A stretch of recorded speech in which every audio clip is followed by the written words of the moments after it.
Well, hello, folks, and welcome to the Dieter Melhorn Fishing Podcast. Hope you're having a good day, whatever day it is that you happen to be listening to the show. Man, I'm taping this thing. It's about 5 o'clock in the morning, getting ready to go pick up some folks, take them on a guide trip, and I just want to do a little follow up on this boating accident that happened yesterday down in Alabama during the Major League Fishing bass fishing tournament that was going on. I did a video on it yesterday. At the time, all we knew was that one person was confirmed dead. That was the only thing they had released at that time, and that there were multiple boats involved and multiple people injured. Since then, there's been some major developments, and they're not good. Um, the interesting thing was, about the same time this accident happened, there was another one happened right up the road from me on Lake Norman in an NPFL tournament. Luckily, nobody was killed there, but just like the situation in Alabama, a bass boat ran into another boat that was not in the tournament, not a bass boat, not a fishing boat. Well, not a participating in the tournament, we should say. So, but the Major League Fishing tournament in Alabama, it was on Lewis Smith Lake, uh, and there was a collision between a competitor, Flint Davis from Georgia, and another boat. It turns out it was a fishing boat. It was a charter boat, a charter captain that was running a striper fishing trip. A center console had three other people on the boat, three guest clients that were on the boat fishing, and these boats collided. And the people on the center console were ejected out of the boat into the water.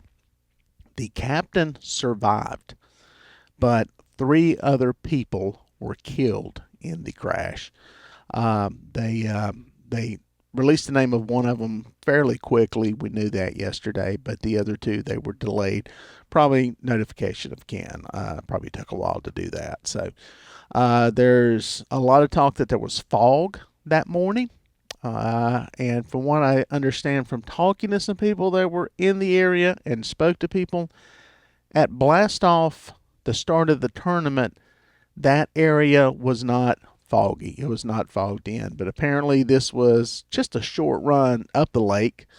There was an area that had fog. So, any of y'all that fish know that can happen. You can have areas where it's present, areas where it's not present. So, that doesn't surprise me. Again, this is going to be one of those things we're not going to hear any details of for a long time. The wildlife folks that investigate these things are very careful not to say anything too early. And, I wish there was more information. My guess is, and this is my opinion, I think speed's involved. I think anytime you get a collision of this magnitude, including the NPFL event on Lake Norman where there was a collision, you can see the pictures of those boats. Massive damage. Anytime you have something like that happen, generally speed's a factor. And it brings up the question: should there be speed limits on the lake?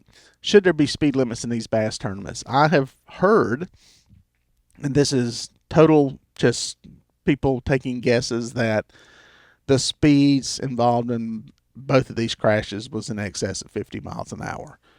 So you got one boat that's possibly sitting still, the striper fisherman. We don't know if that's true or not, or this other pleasure boat. And then you get, hit by somebody going that fast. It's significant, and as in this case, it's deadly. It's speed a factor. The thing with speed is that it reduces your time to make a decision to fix something. Some of the people have said that the fatal accident in the Major League Fishing tournament was the boat coming around kind of a blind point, a blind corner, and then encountered this boat. If you're running really, really fast, you don't have time to react. And obviously, boats don't have brakes, so the only thing you have to do is an attempt to turn. Sometimes that works. Sometimes you have no place to go. So I don't know. Should there be? I'd love to hear y'all's opinion. Should there be speed limits in these tournaments or on lakes, period?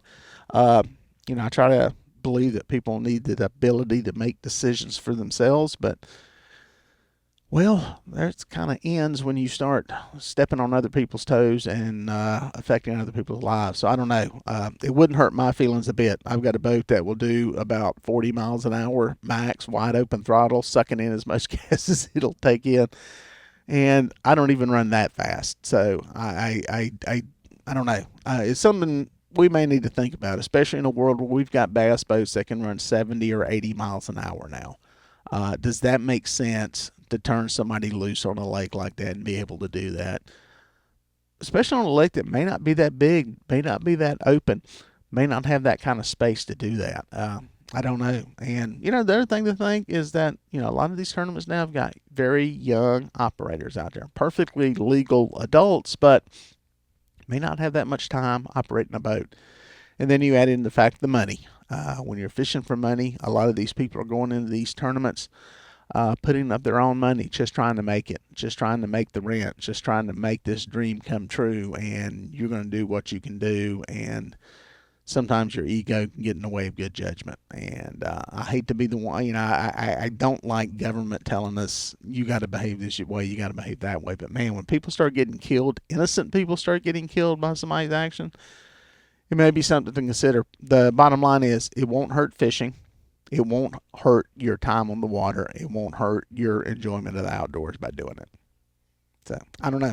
Something to talk about. Throw some comments in there. I love to hear from you. Just want to give you an update. 3 people killed in that bass tournament down there. So, tragic, tragic day for fishing.